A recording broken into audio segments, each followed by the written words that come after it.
Hello, hello. We are back at it again, diving through my currently reading manga dex list. For some reason, it keeps rearranging the titles, so again, we're going to have to just kind of go through and make sure that there's none that we missed as we plunge into new pages. As you can see, the very embarrassing Chi Chi Chi Chi is no longer number one. Now it is the slightly less embarrassing Nagatoro-san, followed by the most embarrassing of all. But let's just move past those without comment, and then continue to look for ones we haven't discussed yet.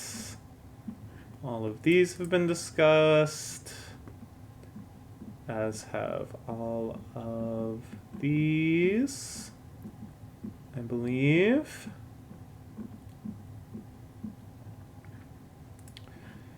And all of these, it looks like, we have discussed indeed. And all of these, we will see if they have been reviewed by me.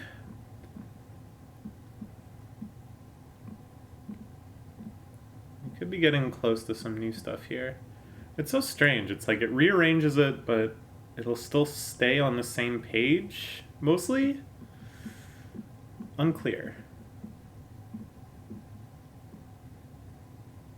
This, I don't think we've talked about. I don't think so. But I think this is the first one. The first one that hasn't been discussed. This is a cute little full-color series produced as a webcomic about gardening. About the little foibles and challenges and successes of gardening. I really like just kind of the laid-back experimentation of the artist/author who kind of on a whim will just try growing different things and fails just as much as he succeeds, which is really encouraging. Pretty nice. This we talked about.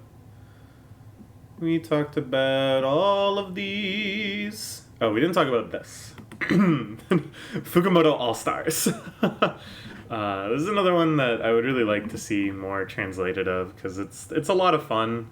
If you're not a Fukumoto fan, this won't really be at all comprehensible or enjoyable. But for big-time Fukumoto fans, this is just the ultimate in fan service and fun. Basically, all of the protagonists and villains of all of his different series are united in this strange suburban town where they bump into each other at all their local haunts of bars and gambling parlors, and even we have multiple Akagis to reflect the Akagis that appear in the different Fukumoto series or in different eras of a Fukumoto series. Yeah, I don't know, it's very silly. It's a lot of fun. It's just 4 comas. The art style is this super chibi-fied version, but then you get a nice kind of introductory panel that's more in like the Fukumoto style with each chapter, so that's quite enjoyable too.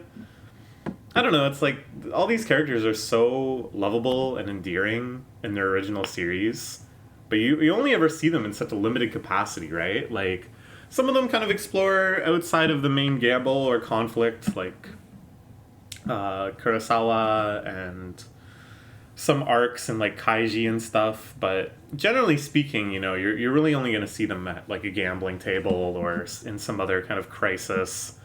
Whereas here, you know, you really get to explore what their characters are like in all sorts of silly gags.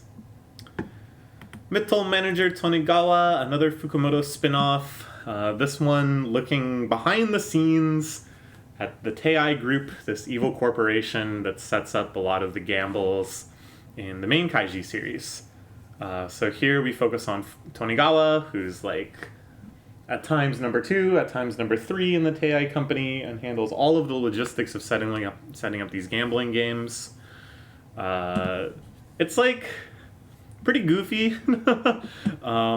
as you would expect from that premise. It's a lot of bumbling and mismanagement and confusion.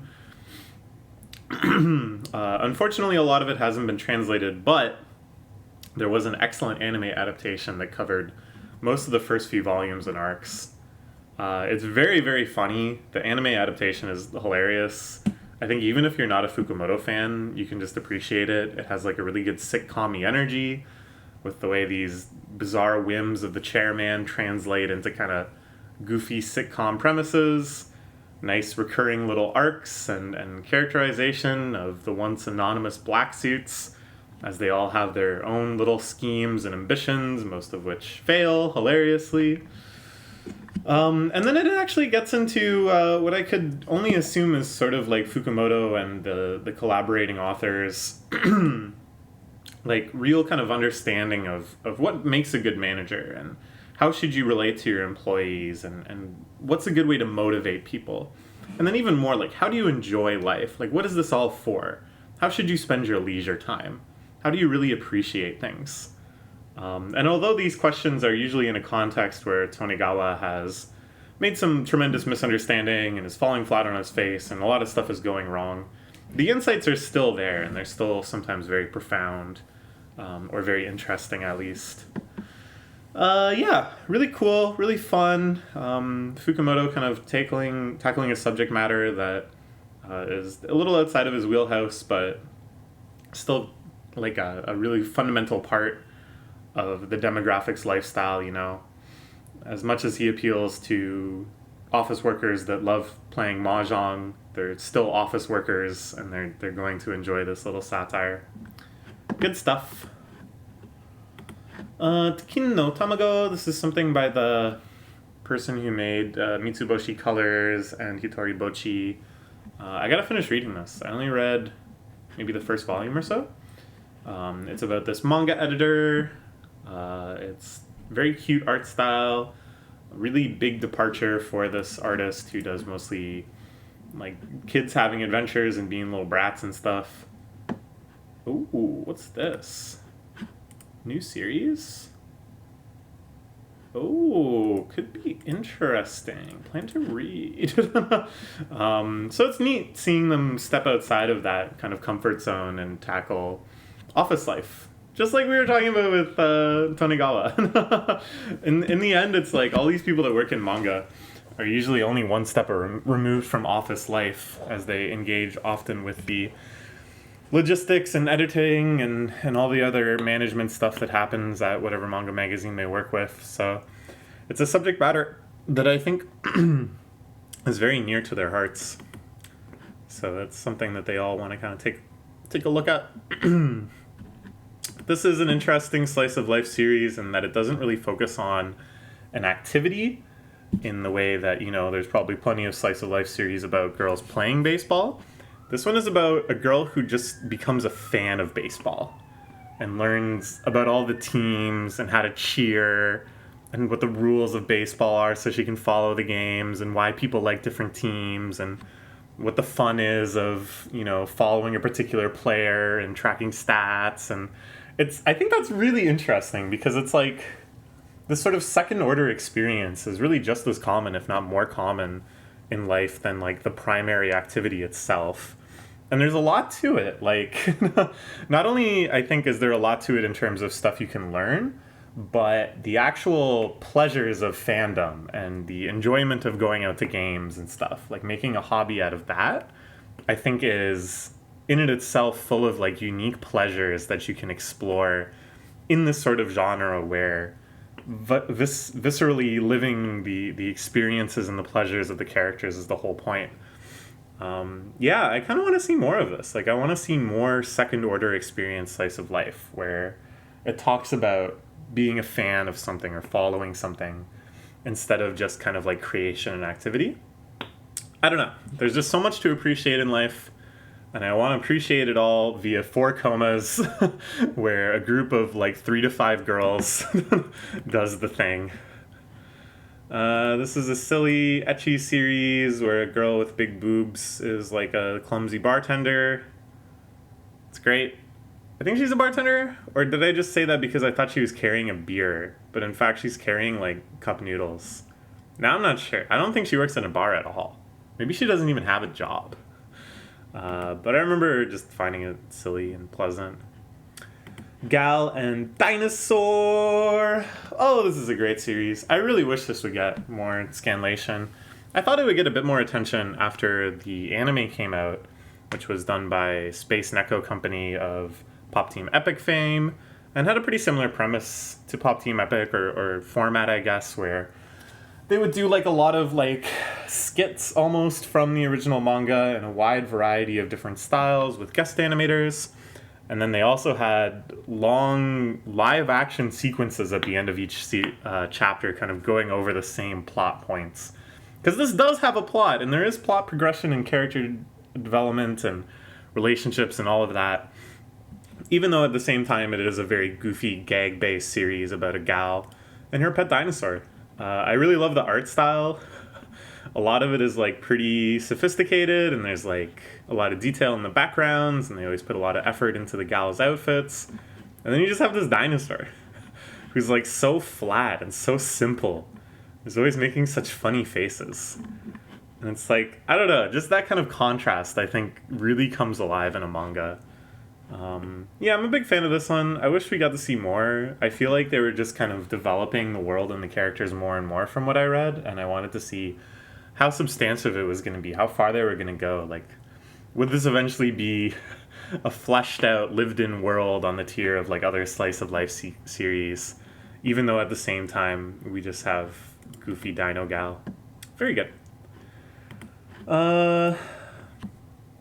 This is a series about a guy who plays video games. It's a lady who plays video games, and she has a cat.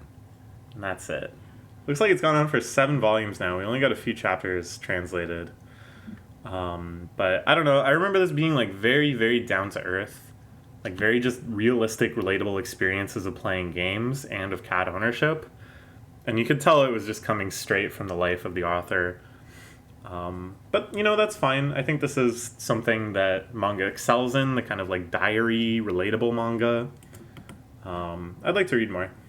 Here's a Rumiko classic, Maison Ikoku. I'm not sure why I put this as reading. I think what had happened is there was a scanlation project that was redoing this, and I hadn't read this since I was like, I don't know, before high school even, when I read a bunch of Takahashi series.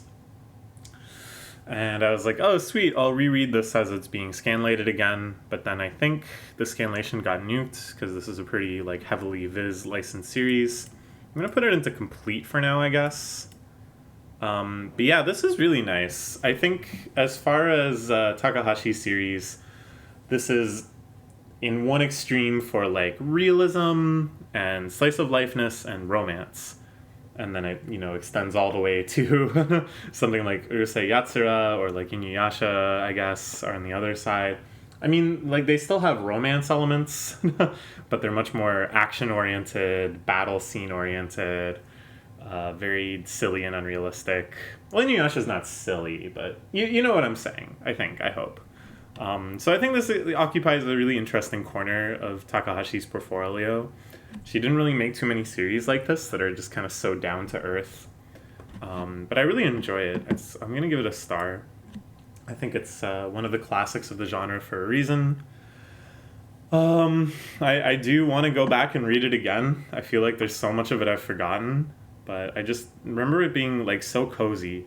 The house that they all live in feeling so warm and welcoming, even though it was always so full of chaos and misunderstanding and unrequited love.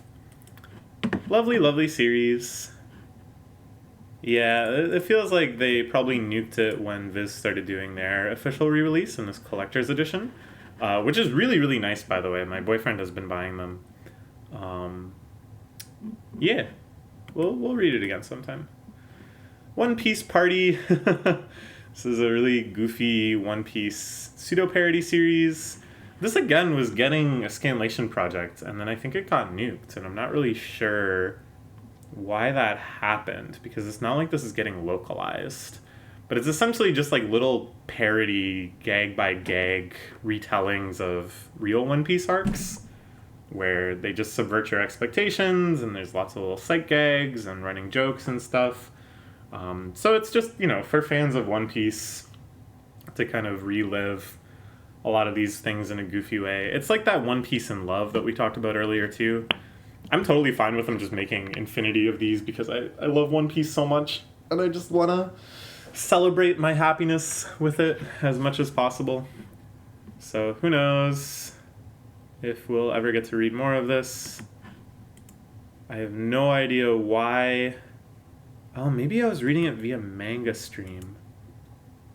And Manga Stream, like, Omega died. So they just stopped doing everything, I guess? I don't know. But it is what it is. This is another B-Cub series. The creator of Pop Team Epic. I already told you I was a huge fan of this guy going all the way back. So, of course, I'm going to read every stupid series he comes out with. This one is about a very aggressive adversarial squirrel messing with this girl at every turn, but then she kind of messes with him back. And I'm a little confused because it's like, I definitely read this. I think I read all of it, probably. It's only one volume, I think. But like, there's no chapters? Where did I read this? I don't know.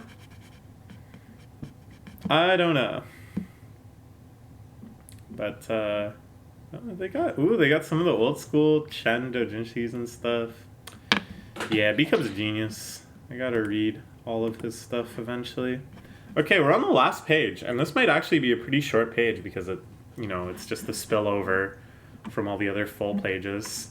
So we're almost done this part of this series of videos, which is pretty wild. But there's still some bangers deep in here. Oh my goodness. All right, this one, you look at it and you're like, okay, I get it. I'm so sick of Kitsuta loading up all these series. That's probably going to be the thumbnail too.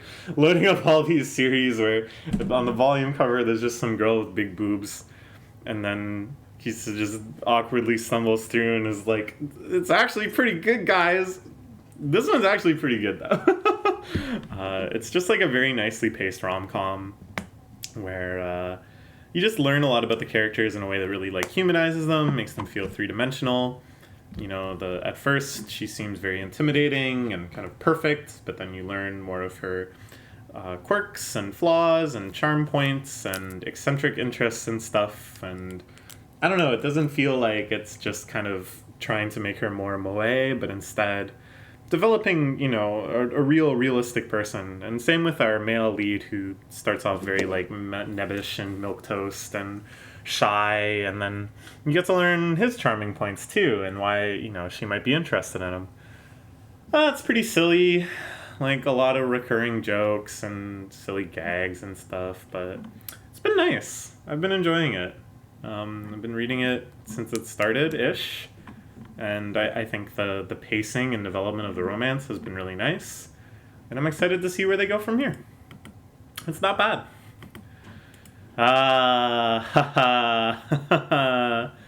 Oh man, this series really changed my life in a lot of ways. This is the series that got me into Mahjong in the first place.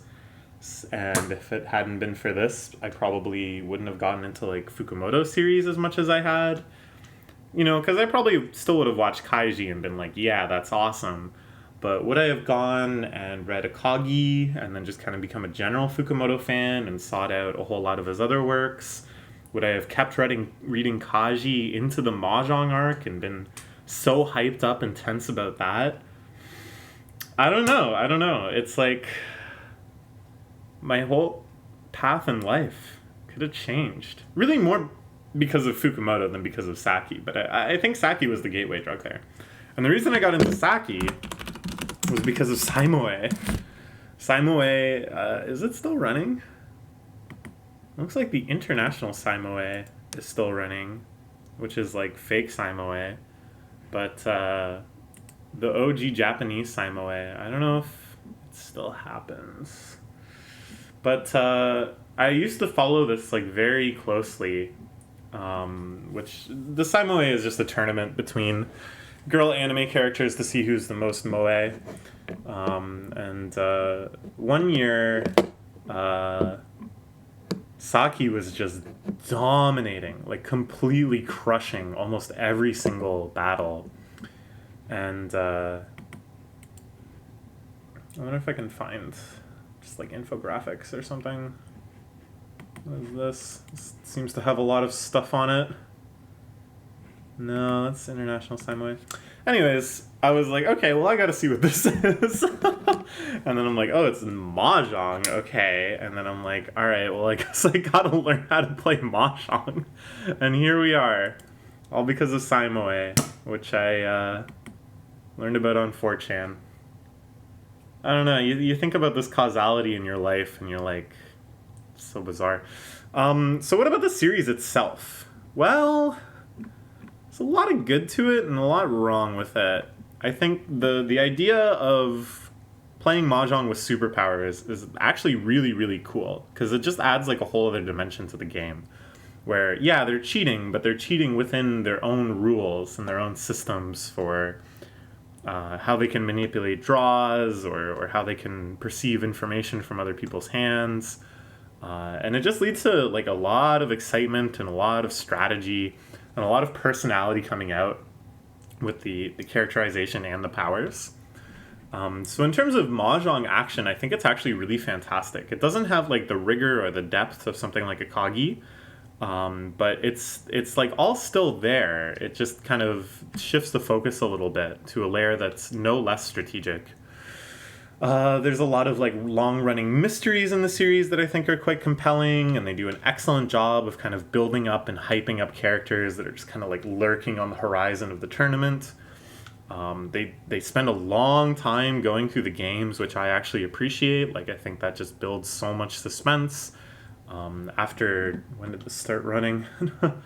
Years and years and years, they're actually moving into the finals of the tournament at long last, which is just kind of mind-blowing. And it's lived up to the hype so far, at least in my view. I think the characterization is really good. A lot of the characters are super intriguing to me. The way their personalities kind of slowly trickle out through their choices and their powers on the table.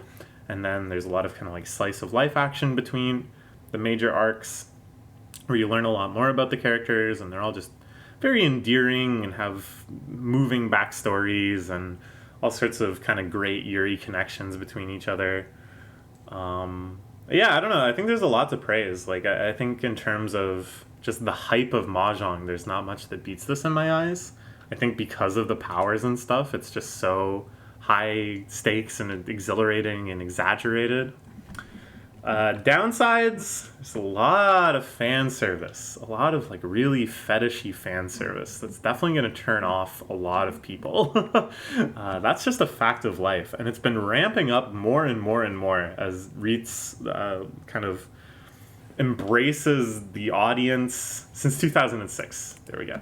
And kind of cares less and less about her perception outside of her loyal fan base, and now is just dumping fan service on like every other page. But I don't know, like, even though it doesn't really do much for me, it certainly adds to just this feeling of like limitlessness and insanity and derangement that kind of feels almost like Toho-esque, that it's just kind of like so far out there, so non-appealing to so much of the mainstream audience, that it just kind of exaggerates every like emotional part of it. There's some, I don't know, man, at the same time there's some like really beautiful moments and stuff too. Moments of sentimentality, of triumph, of camaraderie, and also loss. They really take some time to characterize all of the opponent's teams really deeply, trying to make it that each member of each opponent's team could be your actual favorite, conceivably. And then they lose, and they like really just dwell on that loss and how much they'd given up, how much they'd sacrificed to make it that far, and it was all for naught. Anyways, I'm going to give this a star. I think it's a phenomenal series. If you like any of the stuff that I've been talking about, and you also are neutral at worst, seeing a lot of partial nudity, check it out. There's nothing like it.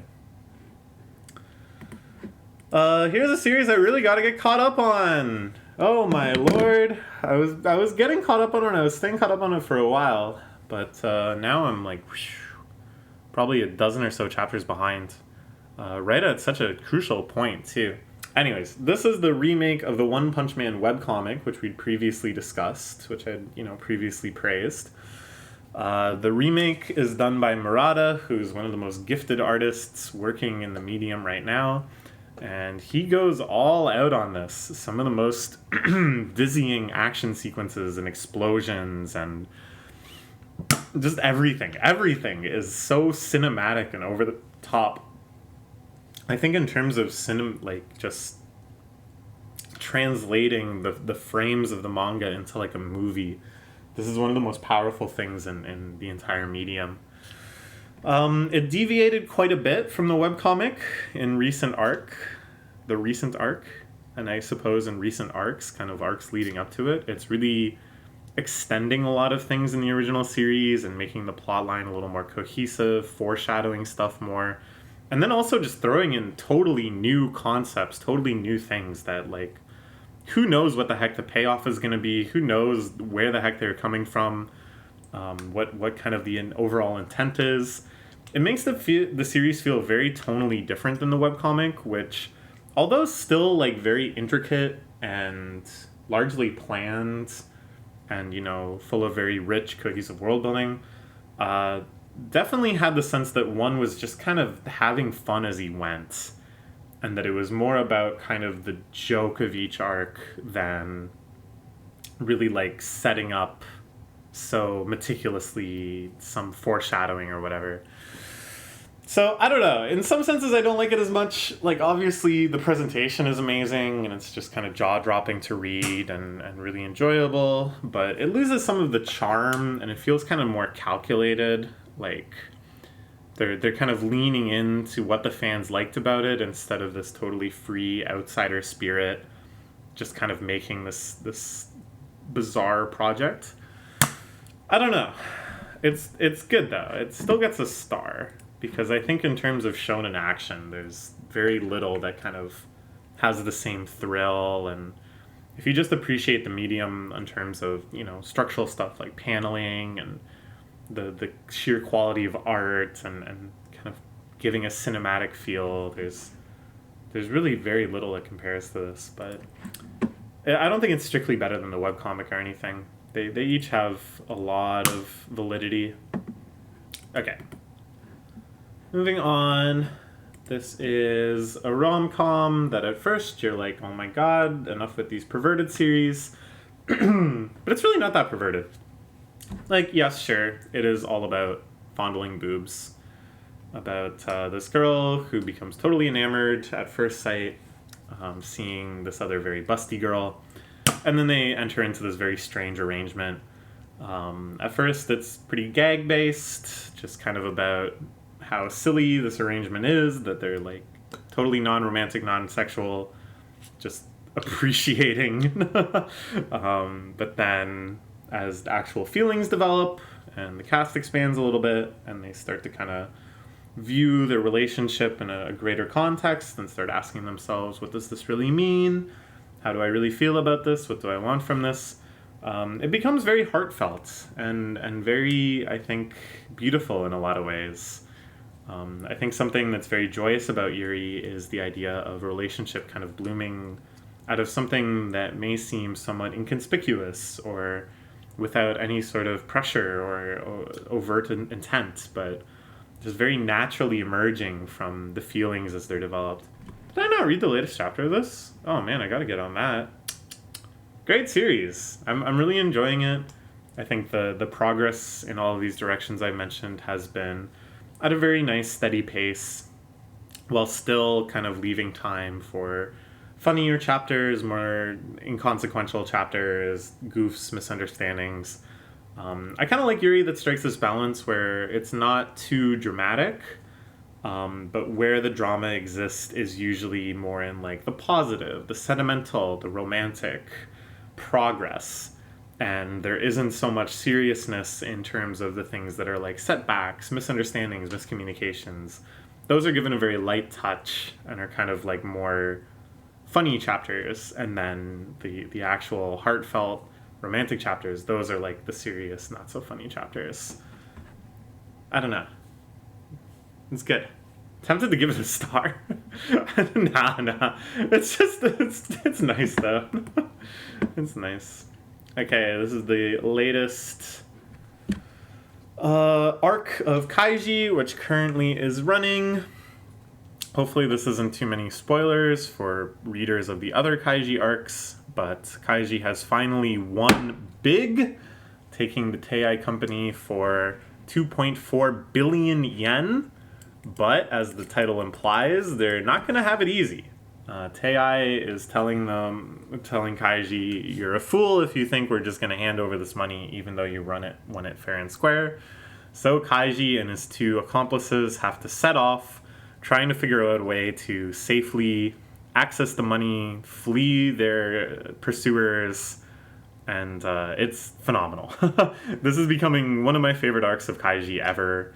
There's no central game, no central gamble, and yet, everything is a gamble, as they have to figure out ways to securely deposit their money and access their money without being detected, without being tracked down.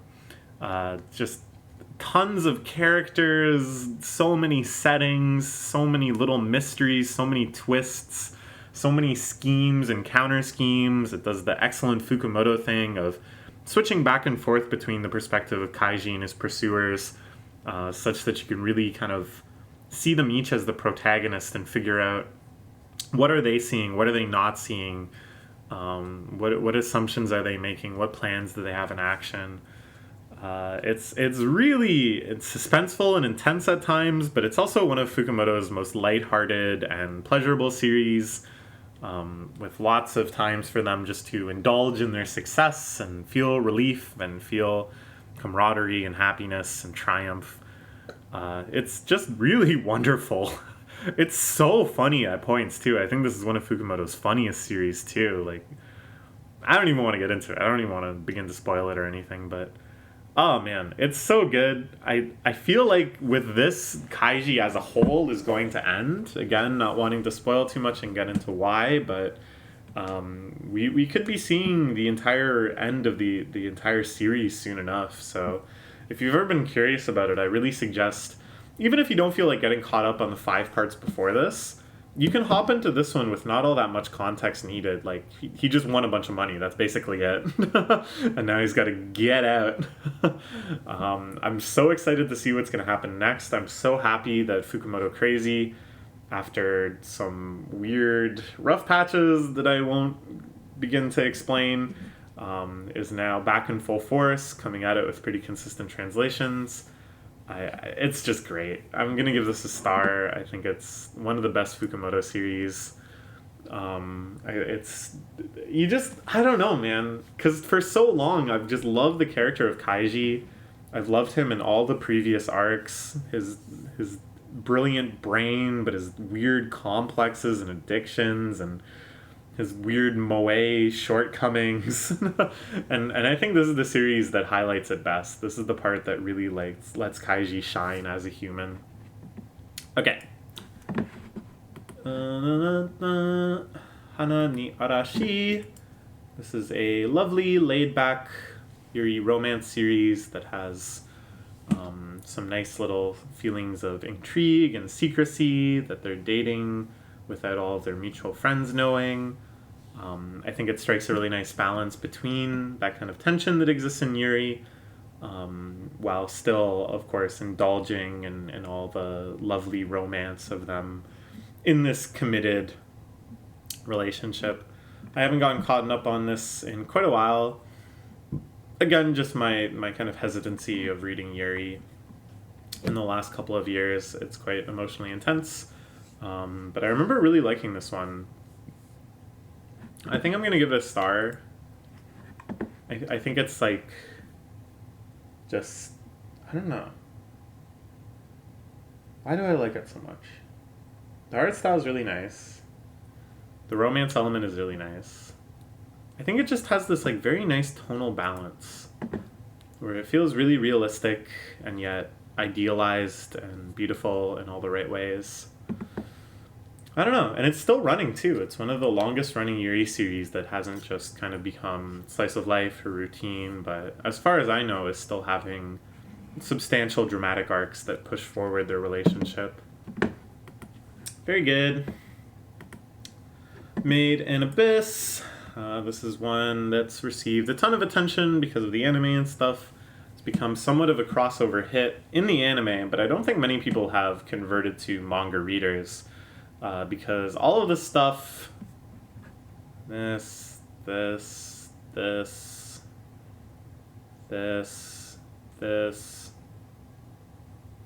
not so much this, that make people a little wary about the anime and hesitant to recommend it to their friends or anything, is just doubly present here in the manga. I think the series is like very richly imaginative and has developed a really wonderful world that I think is really nicely expanded on in the anime and stuff. The art style is phenomenal. The paneling is very experimental, very evocative. But I think its presentation is both one of its greatest strengths and something that can make it somewhat obfuscated and difficult to like really emotionally sink into at times, just because it is so bizarre and the way it's conveyed is so bizarre. It's just so uncompromising on the author's vision, which makes it so powerful, but at the same time, I don't know, just sort of distant. Same with all the fetishy stuff. You're just like reading it and you're like, this really isn't meant for me. It's not really meant for many people at all. So it's one of those series that I think a lot of people are very in awe of, but a very, very much smaller percentage are actually going to find it resonating with them. I think it's quite good. I'm definitely going to keep reading it. I definitely want to know what happens. But it's very hit or miss for me in terms of like when I'm actually super impressed with like, oh, that was really well written, or like, oh, that was a very earned twist or something. A lot of times it's just like, what? What does this mean? What is going on? Anyways, it's still quite good stuff. This is a series. Man, are we even gonna... I thought this is just as long a page as any other, I suppose. We're getting there. This is a series about a very inappropriate fixation that this older woman has on one of her younger sister's friends. There's really no defending that. It was adapted into a phenomenal anime that just had some of the best production I've ever seen from Doga Kobo, some of the best production I've seen for a slice of life series ever. Just great animation and character acting and just this really idyllic, laid-back, golden days sort of tone. This just halcyon, peaceful life being so wonderfully depicted with really great direction, really great comedic timing. I can't praise the anime enough. I gave it a 10, despite first having to pontificate on the moral ramifications of me giving it a 10. Because as I said, you know, the relationship in the center of it is extremely inappropriate, but it's very compelling too.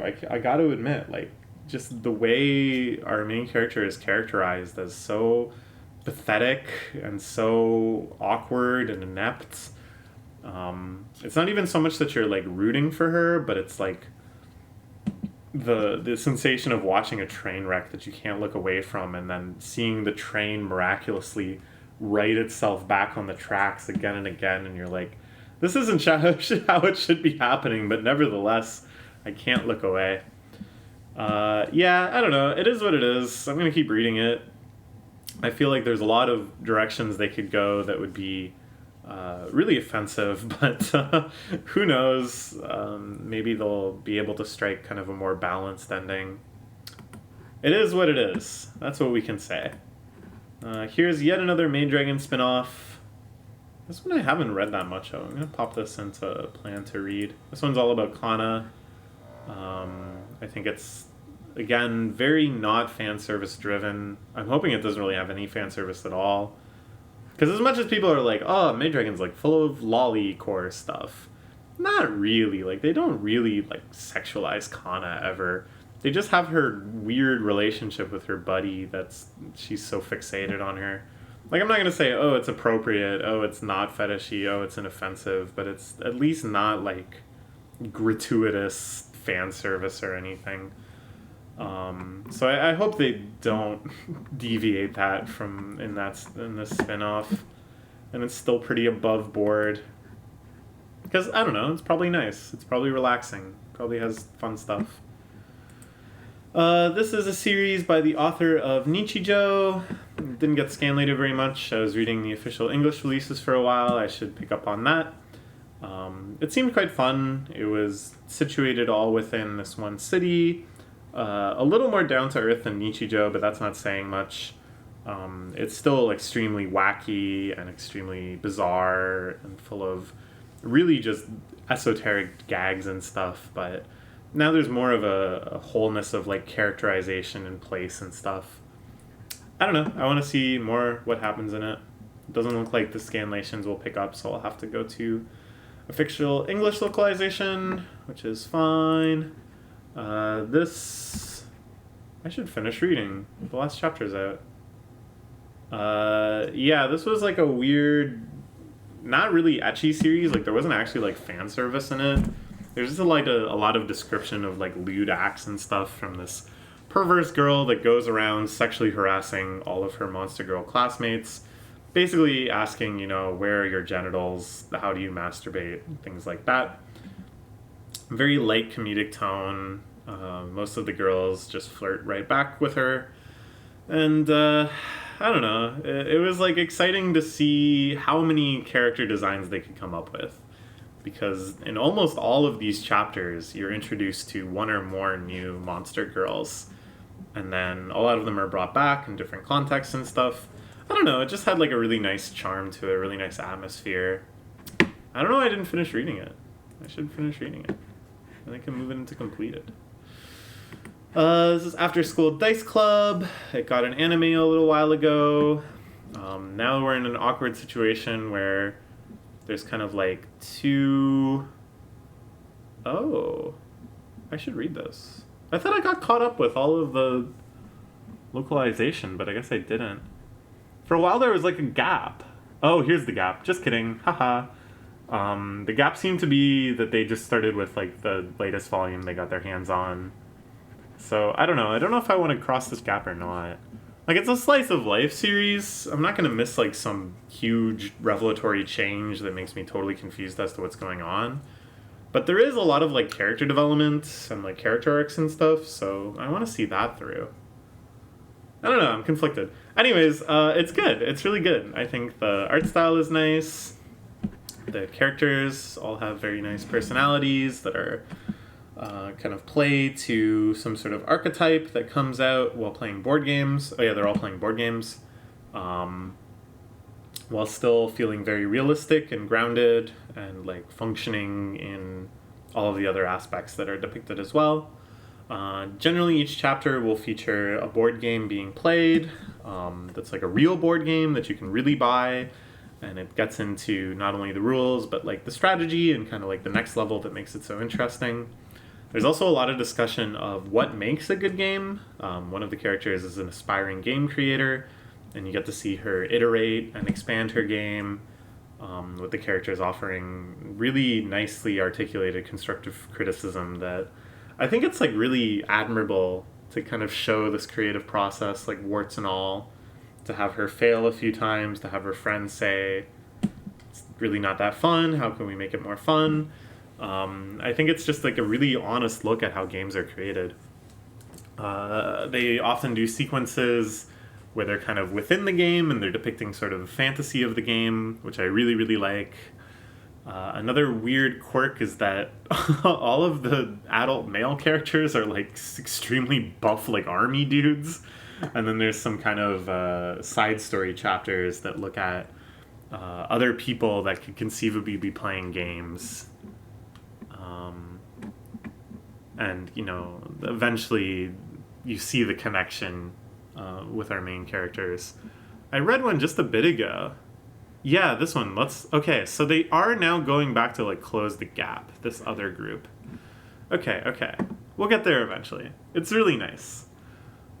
The fact that they use real games, I think, is what makes it so compelling to me, because I like playing board games and I like learning about new board games, and this one has opened my eyes to a lot that I've actually tried in person and have had a lot of fun with.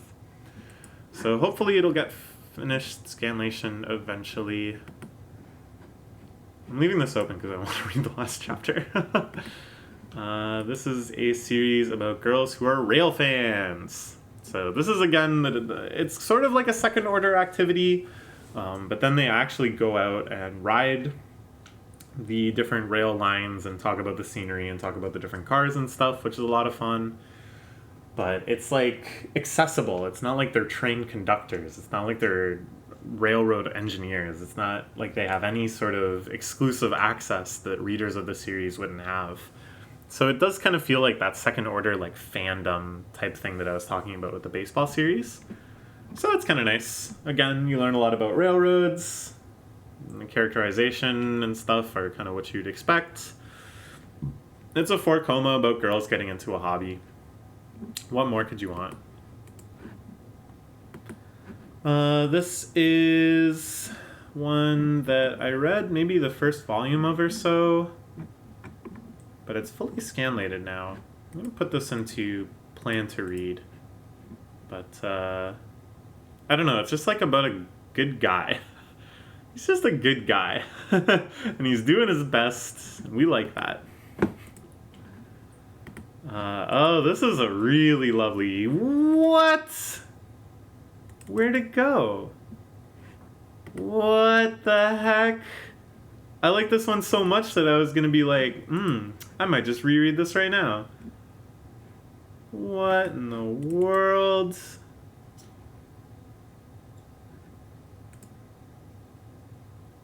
Why is this not on Manga Dex? Why does this have to go here? Why? This is why I wish Manga Dex still had comments. Dude, I miss Manga Dex comments so much. They were so helpful for things like this that could explain. Is it because it's getting localized? Is this getting localized? Huh? J Novel Club, what? Huh? So it's only getting localized digitally. What in the world? Currently streaming? What? But only up to 5? Digital... What? Why? Why? Why? Why is everything so hard? Why is everything so hard? Anyways, this is a great series. I love this series. I don't understand why it's so hard to read. Did this group just, like, pull everything from Manga Dex for some reason? Or is it because... Look, they still link their Manga Dex... Dude, I'm investigating this. I'm so committed now. Okay, so a lot of other stuff this group has scanlated is still on Manga Dex. Okay. Somebody's looking interesting. Anesthesiologist Hannah. Huh. But this one has disappeared and is only now on assorted scans. Presumably because they got some heat from this localization group that I've never heard of before called J Novel Club, which makes you pay. Oh my gosh, that's a lot of money. Why? Do they have... No, just this one thing. What about this person's other works? Are they still on Manga Dex? Because I really like this author. Okay, this is still here. This is a banger, and we'll talk about this later. This is still here. Also a banger. Talk about it later. Oh, I'm so frustrated. I'm just frustrated because I'm confused. You know, I have such a compulsion to, like, to not lose things like this, to not lose access to media that's, like, important to me. And I still have, like, 3 other layers of defense. Don't worry. There's no way I'm actually going to lose something precious. But, like, when it's not easy and I don't really understand, like, what my options are, or, like, I guess I'm like empathizing with someone who's trying to read this for the first time and doesn't have all the tools and resources. And I'm like, no, they should be able to find it. It's so nice. Okay, so what is this about? It's about this gal type girl who is engaged, has been in a long-term relationship with this guy who's like an artisan. He makes copperware. It's about her kind of learning to connect with him better. They're already in love. They're already going to get married. They already have so many close, intimate moments and stuff. It's not about kind of the foibles of that. Instead, it's like deeper. It's about the artisan craft itself. It's about his devotion to getting good at something. It's about her trying to learn how to support him and kind of her own goals in life and what's important to her. It's a really, really beautiful series. I really, really like both of the characters. I just find them so endearing and compelling. And you just can't help but root for them. You just really want the best for them. I'm going to give it a star. I really like it. I like all of Namo's works. And I was super excited to be keeping up with this one. Just kidding. Now I have to friggin' do all sorts of other things to read it. Probably I can get it on Tachiyomi, and then I should just read it on my phone, I guess. Ugh, what a pain. Anyways, really good series. Check it out. Check out all of Namo's stuff. It's great. This is a very long-running series about a cross-dressing boy. For some reason, I felt myself very compelled to read years and years ago. Looks like I gotta finish reading it. Yeah, I don't think I ever finished this. But it was nice. Kind of routine, kind of like the same issues being retreaded again and again by the cast, but with like a growing romance behind it all that drove everything forward in a way that was compelling. The characters were fun, the art was nice, they had this really cool, oh, I shouldn't look at that one, I haven't read that one yet. There's really cool like 4-koma style where they would often have like big side panels that kind of like take place in the same time as the 4-komas. Yeah, it's all about just kind of like misunderstanding someone's gender and stuff. Oh, I thought she was a lesbian. Just kidding. It's a boy, but I thought he was a boy. Oh, wait. It's a gay couple. All over the place. And then I recall there's actually a trans character that shows up too, and is treated with a lot of dignity and respect and understanding, which is always nice. This is a Yuri Yuri spinoff. I feel like the scanlation of it is not super active. Yeah, but it's nice. It's just about one of the characters, their whole family. It's really cool because you get a lot of kind of different genres at once. The middle kid, who's the one that's in like the main Yuri Yuri series, it's like hanging out with them, having goofy adventures. The younger sister is like surprisingly serious and studious and smart, and she has really silly, innocent little kid adventures with her friends. And then the older sister is like a college girl. She's in some sort of lesbian relationship. She has kind of like, she's like very cool and detached, and she has these very like adult adventures with her friends. So I really like that kind of genre spanning of it. We get chapters that focus on each one, and then when they all come together as a family, it's really nice, very well developed. Good one. Want to read more? This is a very intense, not super pleasant series about someone who is doing sex work. They're gay. They work in like a brothel where they're kind of contracted out to different clients.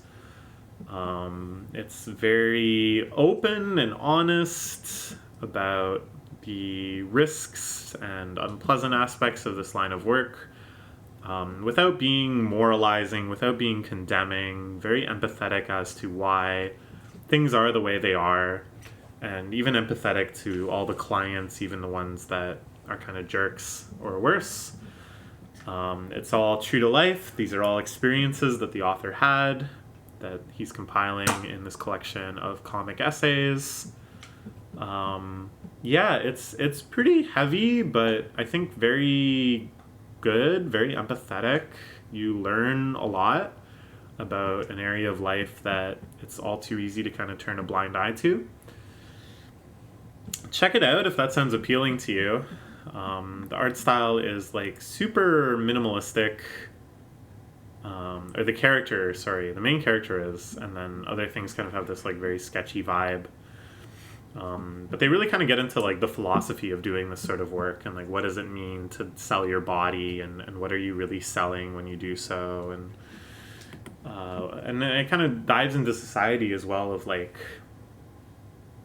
you know, what is happening that these people are seeking out these sorts of relationship, like what is this symptomatic of, and like what role do we have in it.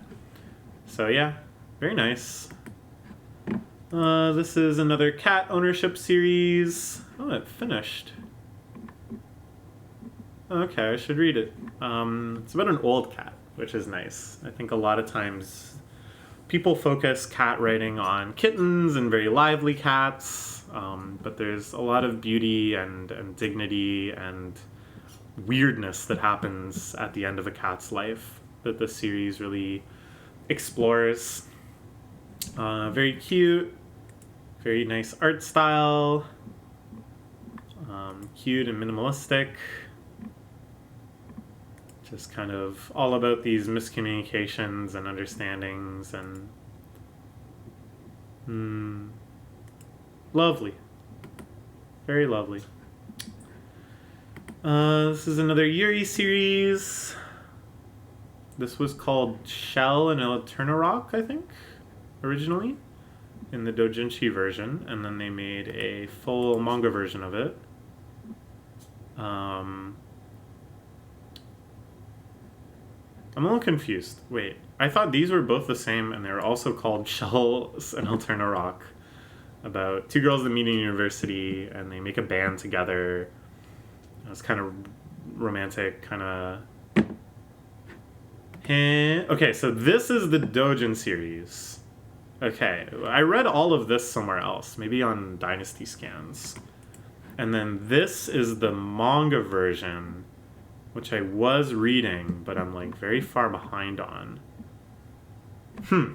Anyways, I'm very interested in this because the doujinshi ends in a very interesting way that I'm wondering if they're going to replicate in the full series or if it's going to do something different. But it was nice. Good art style. I like the college theme. This is like a Yuri slice of life series about these girls that end up living together in like a boarding school. At first, they can't really relate, but then they grow closer and closer together, eventually becoming a couple. I can't remember how much of this I read. I think I was reading it on Dynasty Scans originally, but I remember it being very cute, very laid back, very idyllic.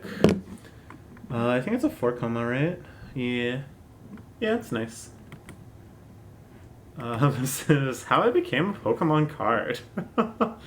Very scattershot scanlations. I want to read more. The premise is so silly.